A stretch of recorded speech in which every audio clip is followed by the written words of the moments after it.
السلام علیکم ورحمۃ اللہ وبرکاتہ۔ میں امید کرتی ہوں آپ سب ایمان اور صحت کی بہترین حالتوں میں ہوں گی انشاءاللہ تعالی۔ آج کا ہمارا ٹاپک ہے محرم الحرام کی اہمیت۔ آج ہم انشاءاللہ اس کو قرآن اور سنت کی روشنی میں ڈسکس کریں گے۔ اعوذ باللہ من الشیطان الرجیم، بسم اللہ الرحمن الرحیم، اللہم فقہنا فی الدین، آمین۔ محرم کے معنی ہے مقدس، حرام کیا گیا اور عظمت والا مہینہ۔ محرم سے چونکہ نئے سال کی ابتدا ہوتی ہے، اس لیے ہم مسلمانوں نے مغربی تہذیب کی تقلید کرتے ہوئے محرم کے آغاز میں نیا سال مبارک ہو، ہیپی نیو ایئر کہنا شروع کر دیا۔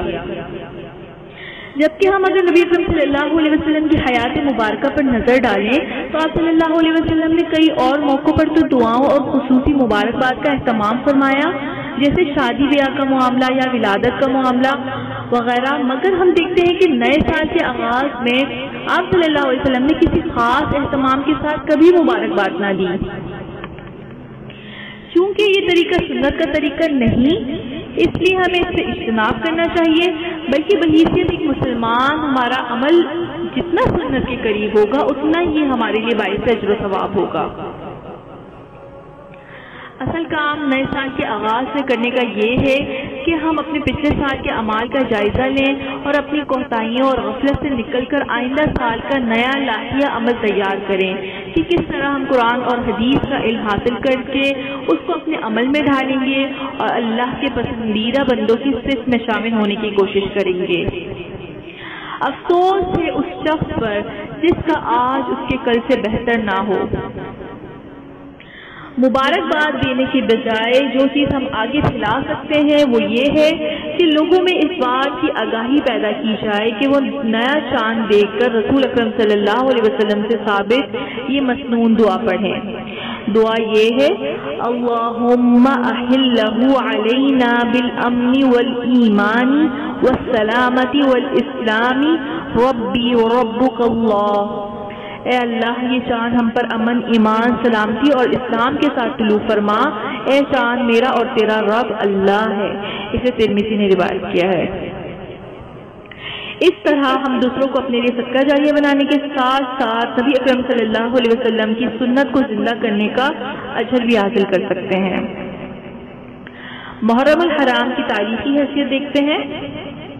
محرم جو کہ اسلامی کیلنڈر کا پہلا مہینہ ہے، اس سے مراد ہے حرمت والا یا محترم قرار دیا گیا۔ محرم کا شمار ان 4 حرمت والے مہینوں میں ہوتا ہے جن میں قتل و غارت گیری منع تھی، جنگ و جدل کی ممانعت تھی۔ قمری مہینوں کے نام زمانہ جاہلیت سے چلے آ رہے ہیں سوائے محرم کے۔ محرم کا نام زمانہ جاہلیت میں صفر اول تھا، جسے تبدیل کر کے محرم رکھا گیا۔ محرم کی 10ویں تاریخ کو عاشورہ کہا جاتا ہے، جس کے معنی ہے 10واں دن، یعنی 10 محرم عاشورہ کا دن۔ گزشتہ شریعتوں میں بھی اہمیت کا حامل رہا۔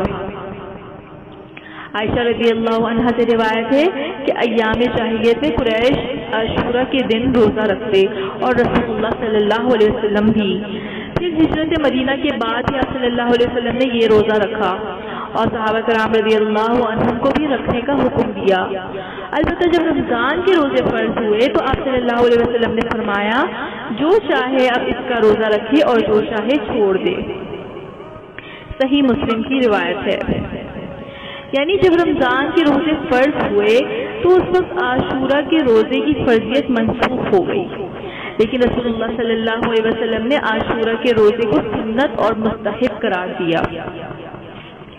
ابو قتادہ رضی اللہ عنہ سے روایت ہے کہ رسول اللہ صلی اللہ علیہ وسلم سے عاشورہ کے دن کے روزے کے بارے میں پوچھا گیا تو آپ صلی اللہ علیہ وسلم نے فرمایا، یہ پچھلے 1 سال کے گناہوں کا کفارہ ہے۔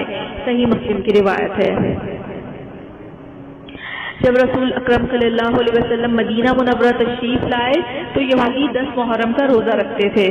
ان سے وجہ پوچھی گئی تو انہوں نے کہا، اس روز اللہ تعالیٰ نے موسیٰ علیہ السلام کو فرعون پر غلبہ عطا فرمایا تھا، لہٰذا ہم شکرانے کے طور پر اس دن کا روزہ رکھتے ہیں۔ رسول اللہ صلی اللہ علیہ وسلم کو یہ بات معلوم ہوئی تو آپ صلی اللہ علیہ وسلم نے فرمایا، یہودیوں کی نسبت ہم موسیٰ علیہ السلام کے زیادہ قریب ہیں اور مسلمانوں کو اس دن کا روزہ رکھنے کا حکم دیا۔ صحیح مسلم کی حدیث ہے۔ محرم میں کثرت سے نفلی روزے رکھنے چاہیے، جیسا کہ ہم نے مسلم کی حدیث بیان کی کہ رمضان کے بعد افضل ترین روزے محرم کے روزے ہیں، خاص طور پر 10 محرم یعنی یوم عاشورہ کا روزہ، جس کی فضیلت میں رسول اکرم صلی اللہ علیہ وسلم نے فرمایا، میں اللہ تعالیٰ سے امید رکھتا ہوں کہ یوم عاشورہ کے روزے کے بدلے میں اللہ تعالیٰ گزشتہ ایک سال کے گناہ معاف فرمائیں گے۔ صحیح مسلم کی حدیث ہے۔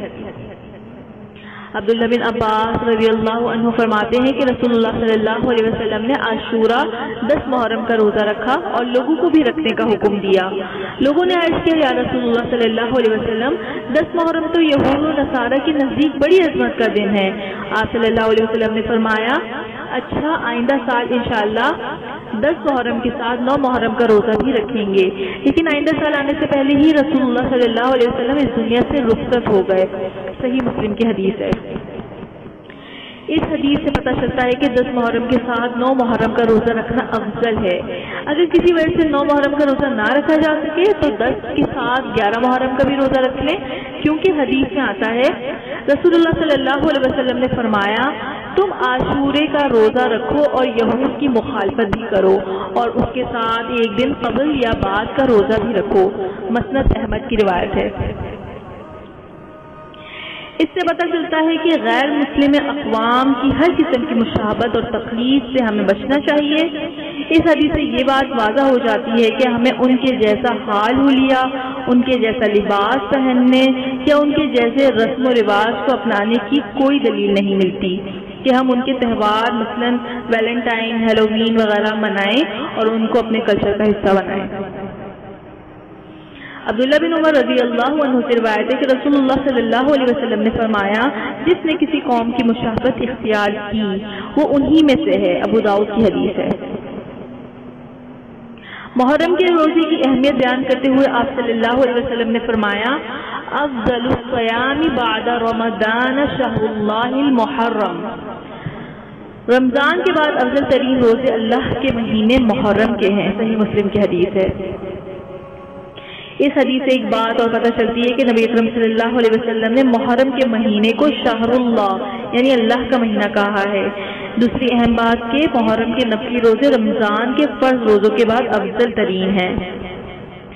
10 محرم کا روزہ رکھنا رسول اللہ صلی اللہ علیہ وسلم اور صحابہ کرام رضی اللہ عنہم کا عمل تھا، جو کہ وہ شکرانے کے طور پر ادا کرتے تھے، مگر افسوس آج ہمیں اپنے معاشرے میں محرم کے ساتھ کسی خوشی اور شکرانے کا تاثر نہیں ملتا، بلکہ غم اور افسوس کے ساتھ اسلام کے پہلے اہم مہینے کا آغاز کیا جاتا ہے۔ ایک اہم بات کی وضاحت ضروری ہے کہ بعض لوگوں میں یہ عقیدہ جڑ پکڑ گیا ہے کہ 10 محرم کا روزہ واقعہ کربلا کے سوگ کی وجہ سے رکھا جاتا ہے، جبکہ یہ بات درست نہیں، کیونکہ 10 محرم کا روزہ تو نبی اکرم صلی اللہ علیہ وسلم اور صحابہ کرام رضی اللہ عنہم بھی رکھا کرتے تھے، جبکہ اس وقت واقعہ کربلا تو پیش ہی نہیں آیا تھا، اور حسین رضی اللہ عنہ کی شہادت تو رسول اللہ صلی اللہ علیہ وسلم کی وفات سے 60 سال بعد واقع ہوئی۔ در حقیقت رسول اللہ صلی اللہ علیہ وسلم نے موسیٰ علیہ السلام کو فرعون پر غلبہ حاصل کرنے کی خوشی میں شکرانے کے طور پر اس روزے کو رکھنے کا حکم دیا۔ یہ بھی حقیقت ہے کہ اس مہینے میں سوگ کا معاملہ چند فرقوں تک محدود نہیں رہا، بلکہ عام مسلمانوں میں بھی یہ عقائد پھیل گئے ہیں۔ مثلا محرم میں بطور غم کی کوئی نئی چیز نہیں خریدی جا سکتی، خواتین زیور نہیں پہنتی، نہ ہی نئے یا رنگین کپڑے پہنے جاتے ہیں، نہ میٹھا پکایا جاتا ہے، نہ خوشی کا اظہار کیا جاتا ہے، مجلس اور جلوس کا اہتمام کیا جاتا ہے، حلیم اور نذر و نیاز بانٹی جاتی ہے۔ یاد رہے ان سب کاموں کا کوئی دلیل ہمیں سنت سے نہیں ملتی، اور یہ سب غیر شرعی امور ہیں۔ رسول اللہ صلی اللہ علیہ وسلم نے فرمایا، جو عورت اللہ اور آخرت پر ایمان لا چکی اس کے لیے 3 دن سے زیادہ سوگ کرنا حلال نہیں، البتہ اپنے شوہر کی وفات پر 4 ماہ 10 دن سوگ کرے گی۔ صحیح بخاری اور مسلم دونوں میں یہ حدیث موجود ہے۔ یہ ایک حقیقت ہے چاہے عمر رضی اللہ عنہ کی شہادت ہو جو 1 محرم کو ہوئی، عثمان رضی اللہ عنہ اور علی رضی اللہ عنہ کی شہادت ہو، یا حسین رضی اللہ عنہ کی 10 محرم کو مقام کربلا میں شہادت ہو، یا حمزہ رضی اللہ عنہ کی میدان احد میں شہادت کا واقعہ ہو، بلا شبہ یہ سب شہداء اللہ کے ہاں اعلیٰ مقام پر فائز ہوئے۔ اللہ تعالیٰ نے تو شہداء کے لیے مردہ کا لفظ بھی پسند نہیں کیا، کہا یہ کہ ان کو موت ان کی موت کے مہینے کو غم کا مہینہ بنا لیا جائے۔ قرآن میں آتا ہے جو لوگ اللہ کی راہ میں قتل ہوئے ہیں انہیں مردہ نہ سمجھو، وہ تو حقیقت میں زندہ ہیں، اپنے رب کے پاس رزق پا رہے ہیں، جو کچھ اللہ نے اپنے فضل سے انہیں دیا اس پر خوش ہیں، مطمئن ہیں۔ سورہ آل عمران آیت نمبر 169 to 170۔ ایک اور اہم بات تمام خلفائے راشدین اور صحابہ کرام رضی اللہ عنہم جیسی بے مثال معتبر اور بزرگ ہستیوں کے لیے، محرم میں کوئی نازیبہ کلمات ہماری زبانوں سے نہ ادا کیے جائیں جس سے مطلوب ان کی بے ادبی اور توہین ہو۔ رسول اللہ صلی اللہ علیہ وسلم نے فرمایا، تم میرے صحابہ کرام رضی اللہ عنہم کے بارے میں اللہ سے ڈرو، میرے بعد تم ان کو حد پہ ملامت نہ بنانا۔ جو ان سے محبت کرے گا وہ مجھ سے محبت کرنے کی وجہ سے ان سے محبت کرے گا، اور جو ان سے بغض رکھے گا وہ مجھ سے بغض کی وجہ سے ان سے بغض رکھے گا۔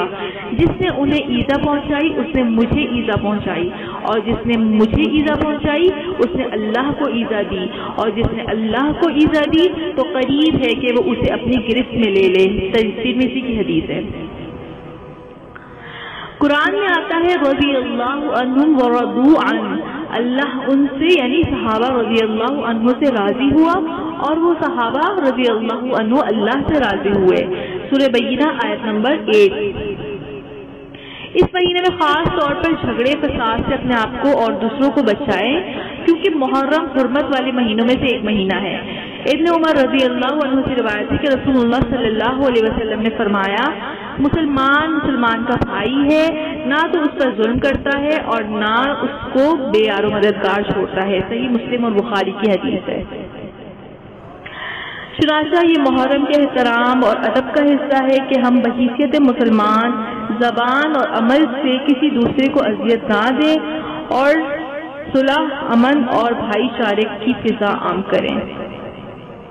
اللہ تعالیٰ سے دعا ہے کہ وہ ہمیں بدعتوں، اختلافات اور غلط عقائد سے بچا کر قرآن و سنت پر عمل کرنے والا بنائے، آمین۔ جزاکم اللہ خیرا کثیرا۔ السلام علیکم ورحمۃ اللہ وبرکاتہ۔